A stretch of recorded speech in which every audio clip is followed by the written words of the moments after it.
மக்களே வணக்கம். நாம இன்னைக்கு வந்துட்டு ஆந்திர மாநிலத்துல சித்தூர் மாவட்டத்துல சித்தூர்ல இருந்து ஒரு 10 கிலோமீட்டர் தொலைவில் அரகொண்டா, அதாவது அரகொண்டா கிராமத்துல அர்த்தகிரி மலையில தான் நம்ம இருக்கோம். இந்த அர்த்தகிரி மலையில வந்துட்டு ஆஞ்சநேய சுவாமி வந்துட்டு அத்திவரத ஆஞ்சநேய சுவாமியாவும் அருள் பாலிச்சிட்டு இருக்காரு, வீராஞ்சநேய சுவாமியாவும் அருள் பாலிச்சிட்டு இருக்காருங்க. இந்த இடம் நீங்க பாத்தீங்கன்னா ரொம்ப ஒரு அழகான சூழல அமைஞ்சிருக்கு.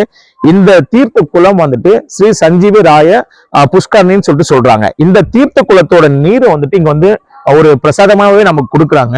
அந்த நீரை நம்ம குடிச்சிட்டு இங்க மண்ணை கொடுக்குறாங்க. அந்த மண்ணை எந்த வியாதி இருக்கிறவங்களும் நம்ம அதை தடவிட்டு ஒரு 3 நாள் இங்கே தங்கி அந்த 3 நாளும் சுவாமி தரிசனம் பண்ணுமானா கண்டிப்பா அந்த உடம்புல இருக்கிற அவ்வளவு பிரிகளும் தீரும் அப்படின்ட்டு நம்பப்பட்டு இருக்கேன். நீங்களும் இந்த நம்ம காணிப்பாக்கம் ஆஞ்சநேயர் கோயிலுக்கு நம்ம வரும்போது பக்கத்துல ஒரு 10 கிலோமீட்டர் இந்த கோவில் அமைஞ்சிருக்கு. கண்டிப்பா நீங்க இந்த இடத்துல வரணும். வந்தீங்க அப்படின்னு சொன்னா உங்களுக்கு ஒரு மன நிம்மதியும் உங்க உடம்புல இருக்க பிரியும் தீரும் அப்படின்றது நம்பி வாங்க. மேல நீங்க ஆன்மீக தகவல் தெரிஞ்சுக்கணும் அப்படின்னு சொன்னா என்னோட சேனல் நீங்க சப்ஸ்கிரைப் பண்ணுங்க, லைக் பண்ணுங்க, ஷேர் பண்ணுங்க. நன்றி, வணக்கம்.